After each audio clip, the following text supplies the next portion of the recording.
उद्या होणाऱ्या टीईटी परीक्षेचा पेपर फुटलेला आहे। पेपर फुटल्यानं उद्या होणारी टीईटी परीक्षा पुढे ढकलली गेली आहे।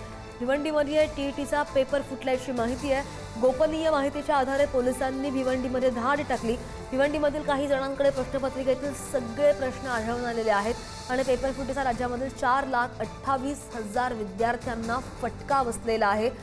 परीक्षेची तयारी करणाऱ्या लाखो उमेदवारांच्या मेहनतीवर पाणी शिंपडले। या संदर्भात आणखी जाणून घेऊया आमचे प्रतिनिधी शिल्पा आपल्यासोबत। शिल्पा, एक प्रकरण ताजा असताना आता हा घडलेला दुसरा प्रकार किती गांभीर्य दर्शवतो, काय नेमकं घडलेलं आहे सविस्तर?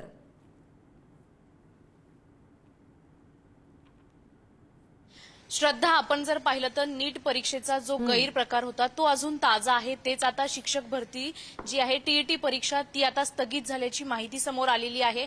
लाखो विद्यार्थ्यांनी याची तयारी केली होती आणि तातडीने ही परीक्षा जी आहे ती स्थगित करण्यात आलेली आहे। विशेष म्हणजे भिवंडीमध्ये 3 जणांना ताब्यात देखील घेतल्याची माहिती मिळत आहे।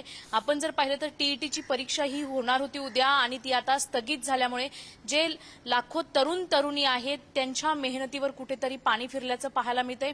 कारण वर्षानुवर्ष महिन्यानुमहिने यासाठी मेहनत केली जाते, अभ्यास केला जातो रात्रंदिवस आणि अचानक अशी परीक्षा स्थगित होते किंवा पेपर फुटला जातो, अशी जेव्हा धक्कादायक माहिती समोर येते किंवा कानावर पडते तेव्हा जे विद्यार्थी असतात त्यांच्या मनामध्ये कुठेतरी संभ्रम निर्माण होतो।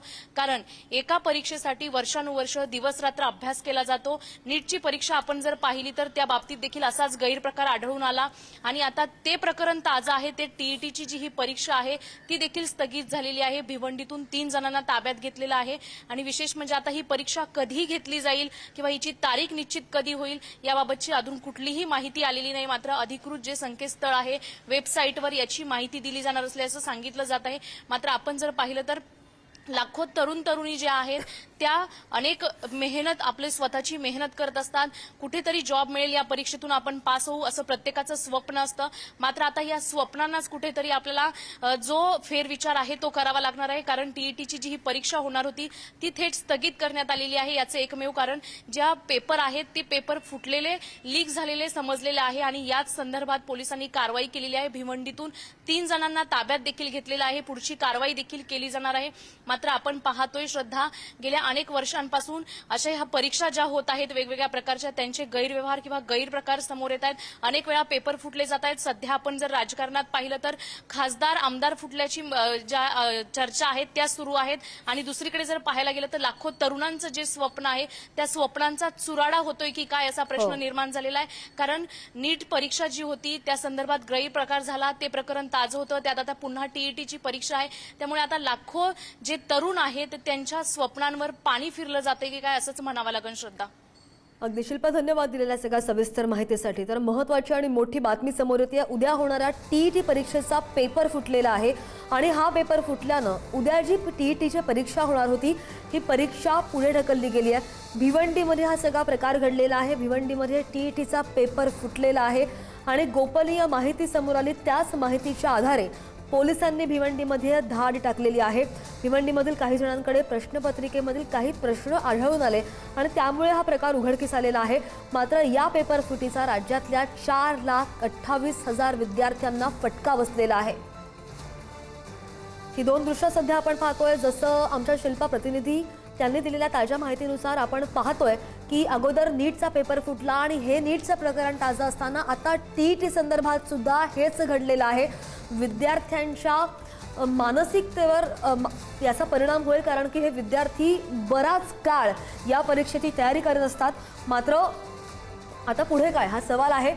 नीट नंतर टीईटी सुद्धा पेपर फुटलेला आहे आणि पेपर फुटी प्रकरणी 3 जणांना सध्या ताब्यात घेतल्याची माहिती आहे। पोलिसांनी भिवंडीमध्ये धाड टाकलेली आहे, कारण की भिवंडीतल्या काही जणांकडे प्रश्नपत्रिकेतले काही प्रश्न त्यांच्याकडे आढळून आले आणि त्यानंतर पोलिसांनी ही धाड टाकल्याची माहिती आहे। मात्र हे प्रश्न या 3 कुठून आले याचा सविस्तर तपास होईल। मात्र अगदी ताजा उदाहरण असताना नीटचा आता टीईटीचा सुद्धा पेपर फुटलेला आहे। अशा प्रकारच्या घटना का घडतायत हा सवाल आहे सुरक्षा यंत्रणांवर। तसंच परीक्षेची तयारी लाखो उमेदवार करत होते, त्यांच्या या मेहनतीवर अक्षरशः पाणी फिरलेलं आहे।